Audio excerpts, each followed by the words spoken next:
All right, everybody, what's going on? We are live with another edition of SWAC Smoke. We're getting ready for week 7. We finished off week 6, and man, they had a few games that were surprises this week. We're gonna go ahead and we're gonna cover all of that, all the previous action, and we'll talk about the upcoming action and um, anything else that popped to mind. I do have a question I want to ask DJ at the end of the show about homecomings and opponents. So we'll talk about that at the end. But I I wanted to go ahead and talk about that since this is basically homecoming season. But um, before we get started, how you doing today, man? You doing all right? I'm doing good, man. Yeah, I'm making it, man. It's been a rough week. I've been ducking and dodging on social media, Yeah. so this is the only time I've been talking anything, and it's been rough, man. We got humbled, so it's one of those things that you have to kind of pick yourself up and get ready for the next week. Oh yeah. I don't know if it's even being called being humble. I don't know how many of y'all was really just talking trash like that due to, the season y'all been having, which it ain't been terrible, but it's not. I mean, I think everybody can see that it's not the Southern that we've seen over the last, 6, 7 years. So I think that, you know, it sucks. I don't think there's Southern football. I think y'all way too talented to be playing the way they playing, but you still not. I mean, it could be worse. You could be Bethune Cookman. Oh yeah, yeah. I got some shots to throw at them. Yeah, Um, and if there's a disappointing team of the season, it's hands down them. Um, let's let's go ahead and start with that game, man. Since we're talking about them, let's go ahead and yeah. start with Bethune Cookman and their last outing. All right. Basically, what I concluded from that is, I mean, they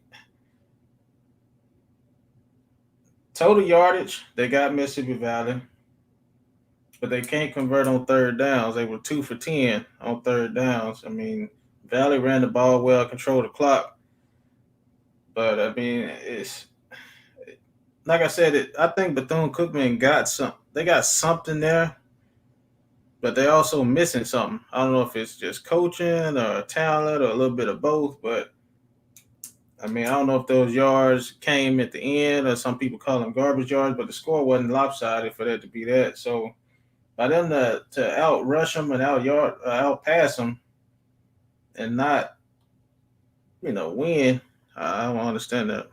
Yeah, Valley's a strange team, man. They play very hard. They execute what they do well. They're not gonna throw the ball down the field on you. They're not really gonna run crazy on you, even though I feel like they have one of the top running backs in the conference. But they hang around, and Bethune Cookman let them hang around. They never really could pull away, and Valley just kept themselves in position to make that final score to win the game. As long as the score stays in the low 20s, I think Valley always has a shot. If the score gets too high, then they're not gonna be able to keep up. But they play well, and Bethune Cookman, I don't know, man. I've been hearing a lot of people say Coach Sims is on the hot seat, or at least he should be. I know they got some financial issues with the school itself. So I don't know what his contract look like. I don't know if they're gonna be able to fire him in that instance. But he definitely has some correcting to do. And this is one of those seasons that you can't just wait for the Florida Classic because if you wait, then you may be winless by then because they still have some hard games on the schedule. They still have Jackson State. They still have Alcorn, and obviously they still have the Florida Classic. So they could easily um, have a very bad season. They need to try to turn this around right away. Oh, and they play Prairie View this week, so that's another tough game. So I don't know what they're gonna do, but they need to get it fixed right now.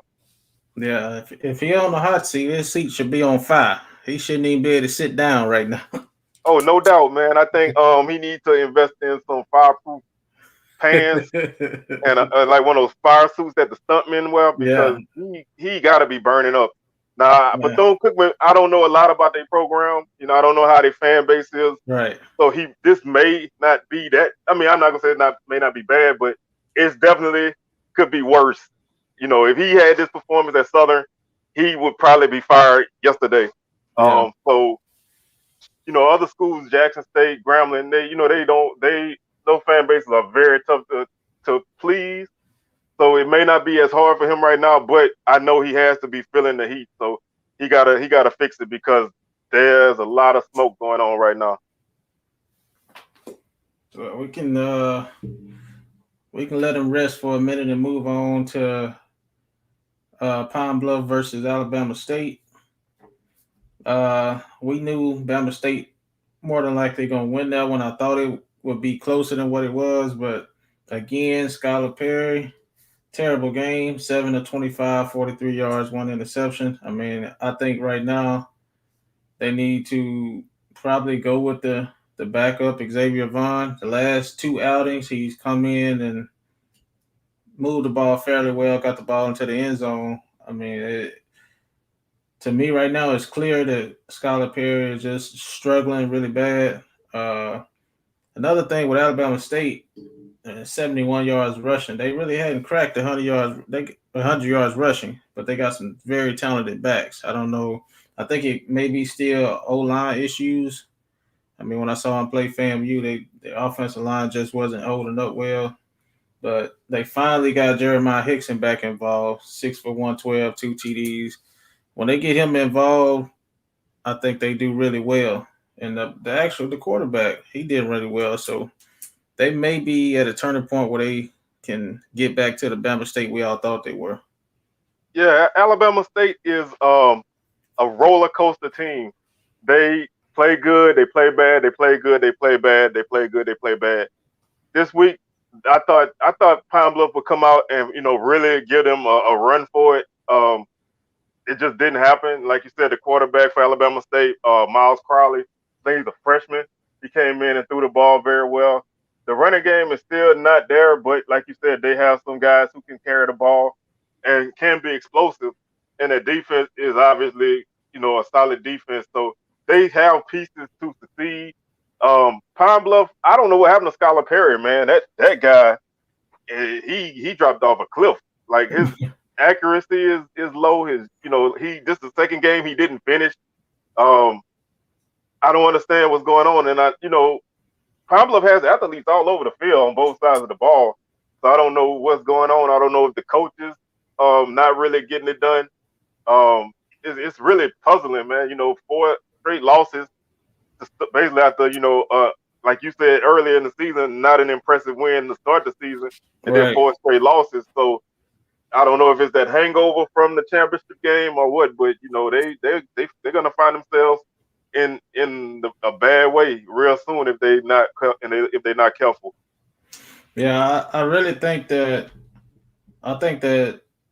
they had a terrible start to the season. I ain't gonna say terrible, but a not so great start. But I think that Alcorn game took whatever that was left in them out because they haven't shown up for a game since. So, Yeah, but those kind of games can do that to a team, man. It can right. wreck you, and it could take you a couple of weeks to bounce back. And I think that happened to them, and they really feeling it.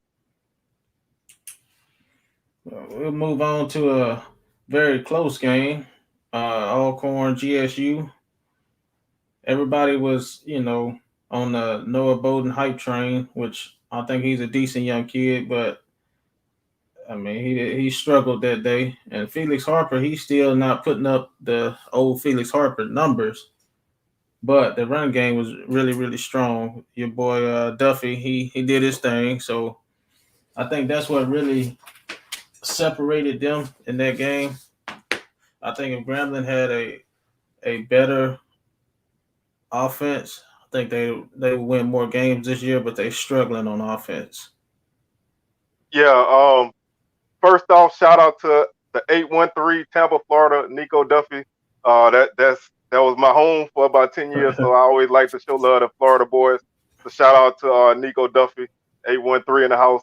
Um, Grambling, like you said, I think they have something with Noah Biden. He's just not quite there yet. He's not really accurate with his passes right now. And they benched him for a while. They put in Alden Clark. He went 5 for 5 and had a couple good runs. He's a more mobile guy. So I don't know if they're gonna alternate quarterbacks, which I don't really think is a good idea. If you're gonna go with the young guy, then you go with the young guy and let him grow. But Gramblin's defense is surprisingly better than I thought. They're a mid-pack team statistically, but they get after you, and that's been keeping them in a couple games as the offense try to figure things out. But Alcorn, they did, they jumped out to a 21-3 lead and kind of held on. So I think that, they're finding their footing, but they're not quite playing Alcorn football yet, which is kind of scary because if they hit their stride, then they're going to be tough to knock out. Well, they're going to have to hit it because they about to run through the gauntlet here in a minute. So they're going to have to, whatever they got, they better pull it out. Oh, yeah. You got Prairie View, Southern, Jackson State all coming up. So it's going to be tough. Speaking of Jackson State, let's roll on to Huntsville, Alabama. A&M, JSU total dominance from the first snap. It just, I mean, I watched probably the first 3.5 quarters, and that was it. I just saw a team that was just far too dominant for them. Alabama A&M, we already knew the offensive line had issues, and it showed. It just showed. Yeah, I don't even know what to say. I actually woke up. Okay, I took a nap before the game because I wanted to be ready because I knew this was going to be a great game. I knew it was going to be hype. Yeah. So I took me a nap and I woke up. I guess this should have been a sign. I woke up. The game had already started, and Jackson State was up 7-0. Houston had returned that fumble for a touchdown. Right. And this comment honestly says it all. It was a murder scene in Huntsville, man, and First 48 needed to take a trip up there. I don't even think they needed 48 hours to solve that murder. You could solve that one right away. But like I said, they had a party in the backfield. Jackson State defense, 10 sacks on the night. Glass never really got comfortable with the running game. Non-existent. The defense is they just not there. I don't know if they didn't show up. If somebody told them the game started at 3:30 instead of 2:00, I don't know what happened, but the defense was constantly out of position.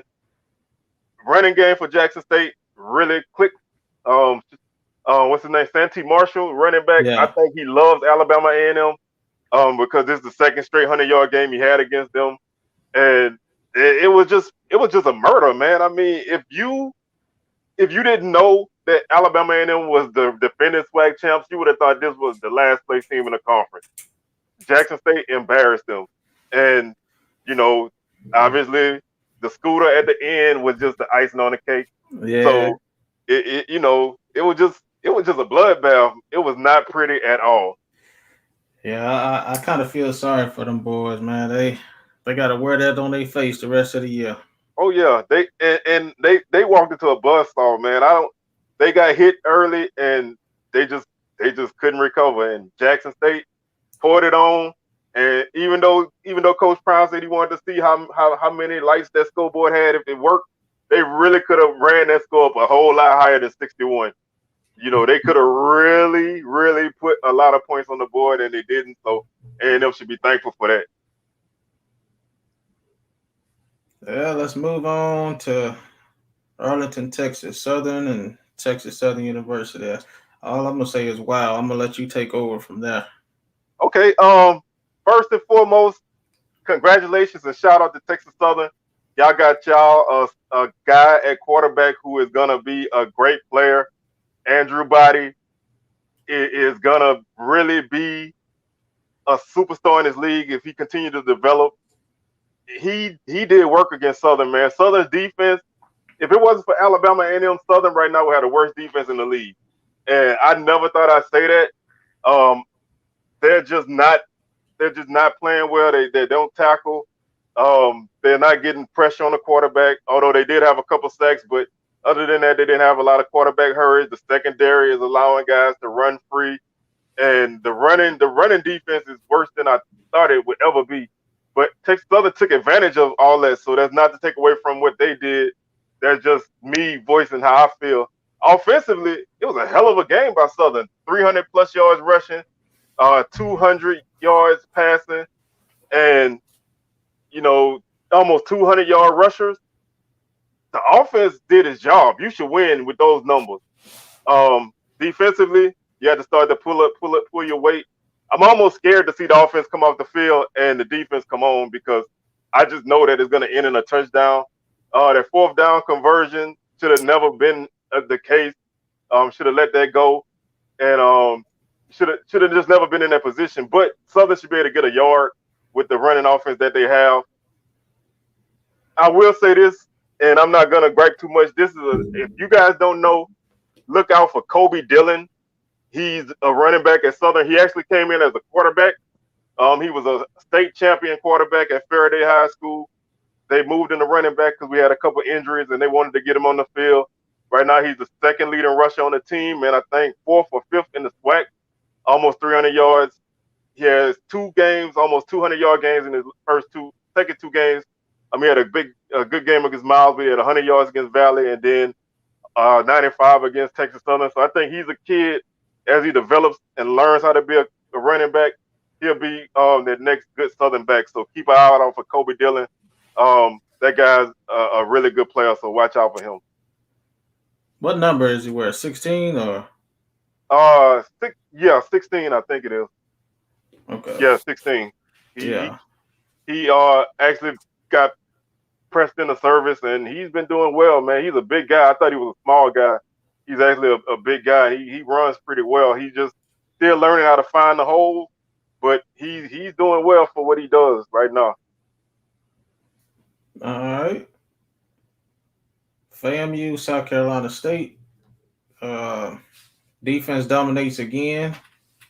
McKay, I'm still not sold on him in the big games, but the run game was pretty nice. So I think they're a solid team. I think if it's late in the game and I'm looking for a fourth quarter drive, I'm not sure that they can get it done. But as long as their defense keeps them ahead, I think they can manage. Yeah, I think that defense, if Jackson State has the top defense in the league, then FAMU has to be a close 2. They have some really talented guys. Isaiah Land is a monster. He's like, I think he has 10 sacks already this year. So he's living in the backfield. You have Marquise Bell at safety. Collier also. Mayweather is another guy. They have some really good players, man, on that defense. The offense is doing just enough to win. They aren't playing that FAMU throw it around offense like in 2019, but the running game is a lot better. Bishop Barnett's a good back. He's carrying the ball well. McKay isn't turning it over, so that helps. But like you said, I'm not sure if he's that drive me down the field type of guy. But what they asking him to do, he's doing it now. He's getting better week by week, and that defense is just crazy, man. I feel bad for teams that have to face them because they're getting after you. You can't run or throw on them right now. So, I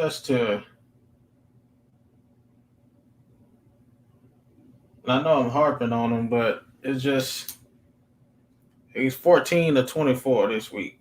It wasn't much better last week. It's just I don't really know what the deal is with that, but and the reason I'm saying it because I would like to see them really compete for the championship, but I think playing against teams like Jackson and a few other teams that may be able to kind of score on their defense, I worry about them being able to respond consistently or when it really comes down to it like it happened in the Jackson game. So hopefully I want to see them have a good 70-something% completion percentage one game. You know what I mean? Like, oh yeah. And with those receivers that they have, he really should be, the passing game should be clicking a little bit better because they have a great group of receivers and they're not really, getting to work like they should. So hopefully, as the season, we about halfway through the season, so the time is now to get it together. So we'll see how these last few weeks go. Matter of fact, we can roll into the next week preview, and I'll start with that game. If he gonna get it going, this is a week to get it going with FAMU and Alabama A&M. So he got a defense where I feel like he can really try to perfect his craft. I'm not just gonna say that it's a gimme, but we know that they don't have the best defense in the SWAC. I'm going FAMU all day. I think if Alabama A&M, I just think FAMU gonna dominate them defensively. Oh yeah, I think you can go ahead and throw that dirt on A&M and bury them this week.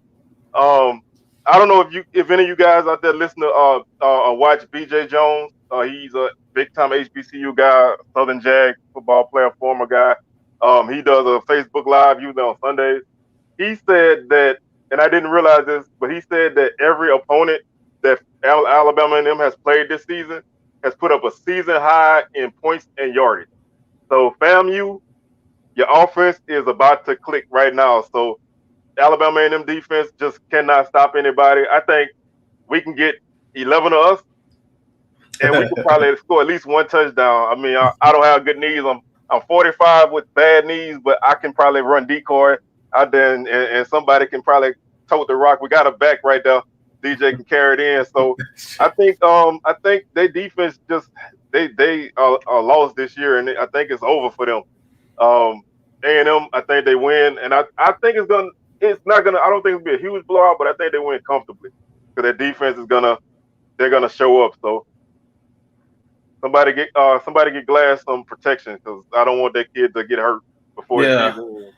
I think they compete if they figure out how to protect them over the last week. If they figured out that fast about some protection, I think they compete fairly well. But they can't protect. I don't think they compete.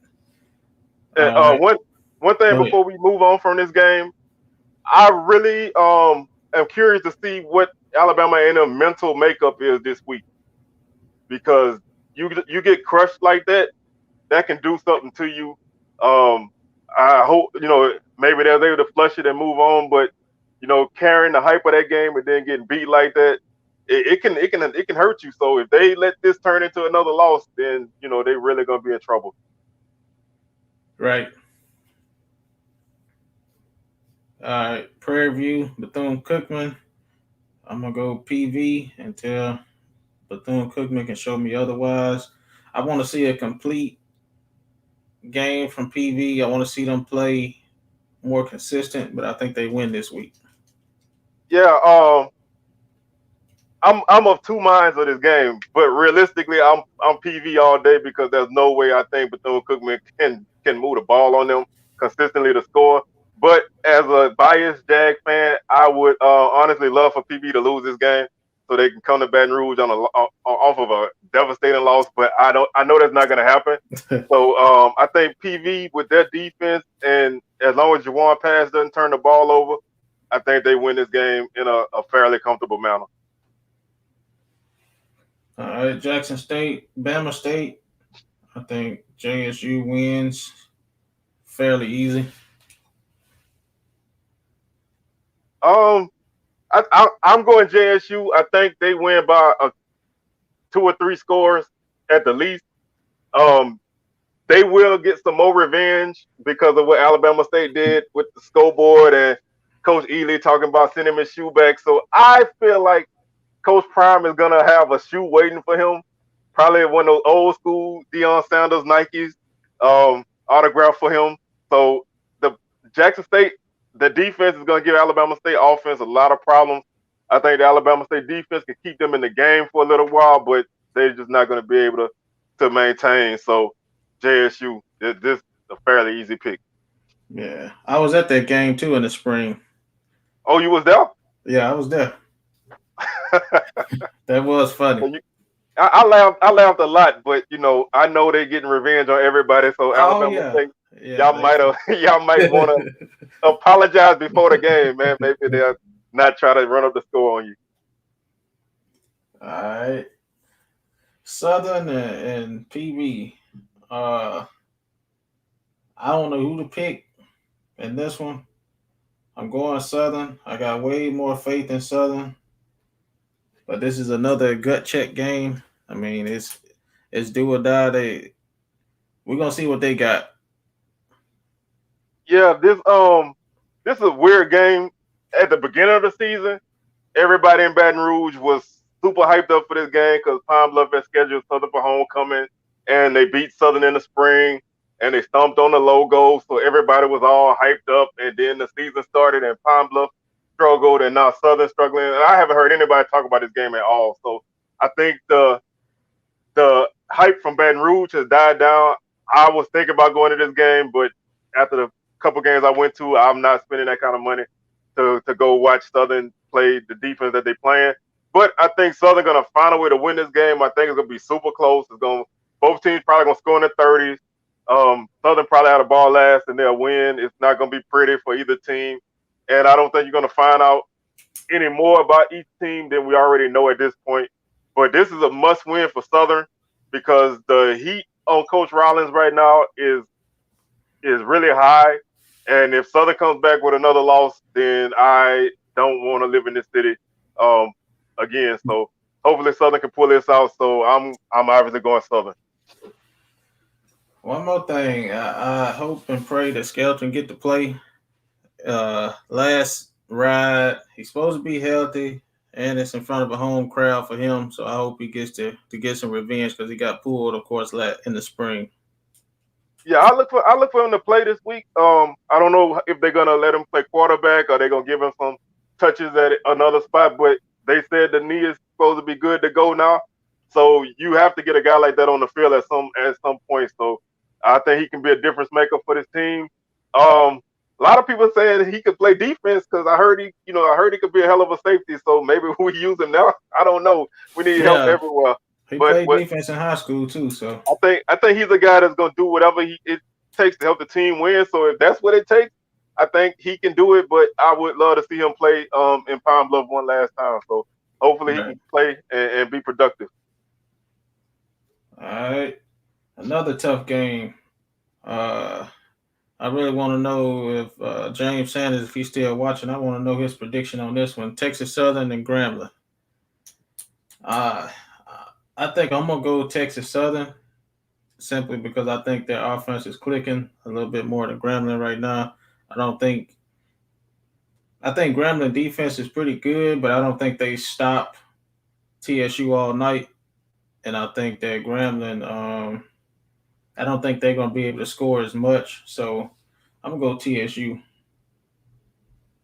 Um, Here we go. This is a Texas Southern guy. Los J, man, I'm glad you on here. I need to personally apologize to you because I doubted y'all against Southern. So I don't want no smoke. I know you be doing work on the Facebook group, so I don't want no smoke right now. But Texas Southern's playing well now. I don't know if they're gonna be able to put that Southern win behind them and win and beat Grambling. But this is a very winnable game for Texas Southern.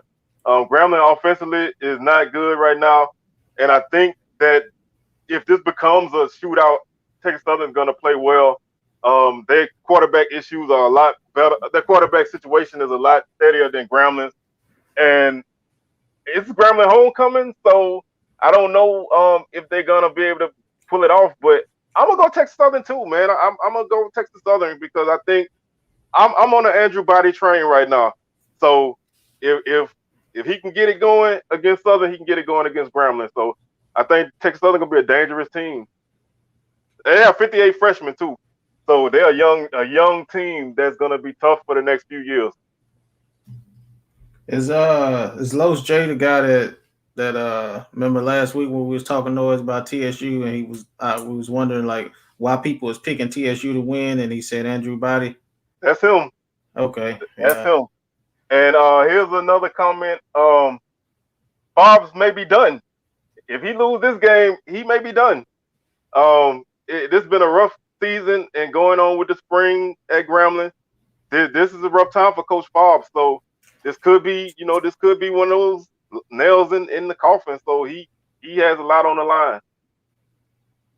I can see that. I don't know how Grambling fans feel, but I think the administration is not happy. So we're gonna move on to Alcorn, Mississippi Valley. I'm going Alcorn with this one, although I would love to see Valley win it, but I don't think they strong enough to beat Alcorn just yet. But I think it's gonna be a fight.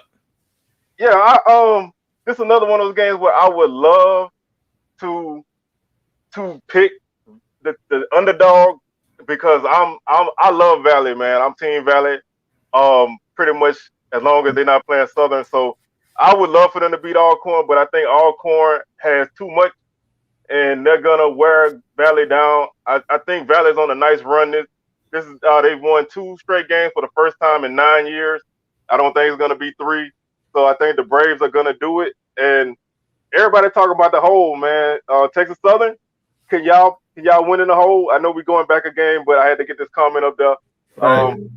Texas Southern, Grambling said they got something for y'all in that hole. So if y'all pull this off, man, y'all pull off the Louisiana sweep. So we'll see what happens with that. But I'm going Alcorn in this game simply because I think they have more than Valley all across the board. So Valley gonna play tough, but Alcorn will win. Well, that wrap up the predictions. We can go ahead and go with whatever you want to talk about. All right, this is just a quick comment because I'm about to get on up out of here. Go celebrate my birthday. So I'm not gonna stay on too much longer. But this is homecoming season, and I just wanted to get your opinion on opponents for homecoming. Do you think you should schedule an easy game for homecoming that you know you're gonna win? Should you schedule a tough game, a name opponent to help bring in a crowd, or do you just go with wherever the schedule falls? I think I kind of go with whatever the schedule falls, or bring in an opponent that's going to bring in some money. Because at the end of the day, I'm going to have to play those. Especially if it's somebody in the conference, we're gonna have to play them anyway. So I mean, I don't know about you, but as a coach or administrator, a loss is a loss no matter when I take it. You know what I mean? So if you're afraid of losing, then you probably don't need to be coaching. But I just feel like a big game and homecoming gain you more in the long run, in my opinion. I kind of feel the same because to me, homecoming is like a big affair. Everybody comes to town. I don't know about most schools, but Southern used to have super long half times at homecoming.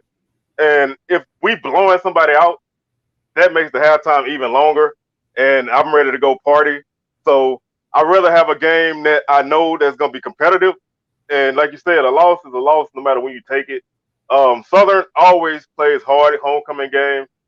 And I really don't. They haven't played too many easy homecoming games in my lifetime, so I'm pretty much used to seeing Jackson State come through for homecoming one year. This was years ago.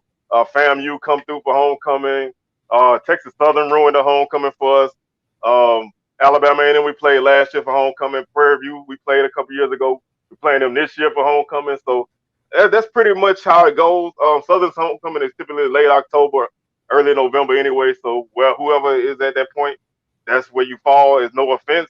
That's just how we do it. So I just wanted to kind of see how you felt because I know a lot of people were talking about, Alabama and them playing Jackson State for homecoming, Southern playing Prairie View for homecoming, Pine Bluff playing Southern for homecoming. And I just wanted to see how you felt about that. So Yeah, I mean, at the end of the day, just think about this: if I'm going to see Pine Bluff for homecoming and they playing, no disrespect, but they playing Edward Waters or North American University. I mean, at the end of the day, you want people to be drawn to the game as well, because we can very well go tailgate, kick it with our friends, and not buy a ticket. So I want to get money for parking. I want to get money on ticket. I want to get money on concession. So I want to put an opponent on the field that's going to draw people into the game as well as tailgate versus just tailgate and I lose money on tickets. oh yeah, and when you have an easy opponent, like you said, a lot of times people not gonna go in because they don't know who this is you playing. Yeah.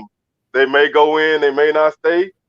Sometimes people just a name gets them in the stadium, and a good game can keep people engaged. But I really think that you should schedule how you want. But I just love to know people's thoughts on that because there's so many different opinions. So schedule hard teams for homecoming. You get a dub, it looks better. Right. If you lose on homecoming against a tough team, you got excuses. Homecoming, too many distractions. So hey, it's a win-win. I got one more question before you go. All right. With the Deion Sanders bringing in 200 recruits this week for the game, I honestly think that's a great idea. But my question to you is, why haven't other schools been doing something like that? I mean, there's so many eyes on the school at one time, and it's homecoming, so he's creating the best environment, kind of like what I talked about with FAMU. I mean, that environment that I was a part of that night, I probably would have committed if I was a recruit. So he's setting the stage for 200 athletes. I mean, I think that's just excellent. Yeah. He. I mean, it's been said. It's been said so many times, but he he changed. He's changing the game. You know, he's doing things the way FBS teams do. Bring in big official unofficial visitors for big games. It's nothing stopping nobody else from doing this. I know Southern brings in a lot of recruits for games, nothing to that level, because they sit in a section by me, but they bring in 20, 30. Sometimes they may have a whole high school team come in, and then you can pick and choose the guys that you want. But I think he's changing the game, man. And I think if we want to keep up as a conference, we're gonna have to follow suit because we we can't allow one team to get too far ahead if you want to have a competitive conference. Right. So if we want to be on that level, then we're gonna have to try to find some kind of way to do that. I think it starts with the community. I don't know how many high schools are in every city, but there's a lot of high schools in Baton Rouge. So you start with getting those schools in, and then you go from there. My high school is less than 5 minutes from Southern. We have this year we have two Division I committed running backs, a quarterback who's a junior, who's a high caliber prospect, a couple of defensive backs, and that's right up the street from Southern. And then there's the lab school on campus, so they produce Division I athletes, FBS guys. So it starts with getting those kids in, and then you go from there. But the reach that Dion has is national, and I salute him, man. That 200 number, that's a crazy thing. And like you say, homecoming, it's gonna be a great crowd. A lot of those kids are gonna be wanting to commit, so they're gonna have to pick and choose of who they want. I like it. I hope Right. everybody start to figure this out. Yeah, I just want other schools to. I'm all about bringing up the schools like Valleys and the schools that's traditionally struggled. You know what I mean? So I just want to know your thoughts. And there's one comment I want to touch on before we get out of here. Um, when Southern played Alcorn for homecoming, that was the worst game of my life. Um, I really wanted to leave early, but the traffic was so bad on campus I couldn't get to my car. So I was forced to stay in that stadium and watch Southern lose 20-3 and gain 150 yards of offense. Um, the bathroom on the east side is right under where it used to be right under the visitors van. I went to the bathroom. Alcorn scored. I had to hear that that Alcorn tomahawk chop music in the bathroom. That was the worst experience I ever had at a Southern game in my life. Hopefully, we never do that again. Although we've had a lot of bad experiences at home with Alcorn. That's something I might touch on when we play on the Alcorn Southern week. I've had a lot of bad experiences with Alcorn in my life everywhere. So I might talk about that a little bit on a future episode, but that was definitely not the right move. It was a good move for the crowd, but a bad move for the game. So let's not do that ever again. Well, that's all I got, man. I'm gonna let you enjoy your birthday unless you want to speak on that comment. Um, I don't have too much more, man, because I'm gonna go ahead and get up out of here. not gonna go crazy. I fall asleep easily now, so I'm just gonna go out and enjoy myself for a couple hours, come back, get ready for work. So um y'all make sure y'all tune in next week, man. We live every week, so y'all check us out on Thursday, 6 o'clock. And I enjoy y'all in the comments. Feel free to come back and chime in, man. Y'all check us out. If you haven't done so already, want to subscribe to the page, and we're gonna keep doing these things. If anybody come into Baton Rouge for the Southern Homecoming or Jackson State game or FAMU game, man, hit me up. Maybe we could get together and have a drink or something before the game. So y'all, anybody come through, Alcorn or whoever, holler at me. Thank you everybody for the birthday shout outs. I'm not an attention seeker, but it feels good. So I just wanted to I like to soak up the love. So thank you everybody, and y'all enjoy y'all day, man. We're gonna holler at y'all next time. All right. Peace.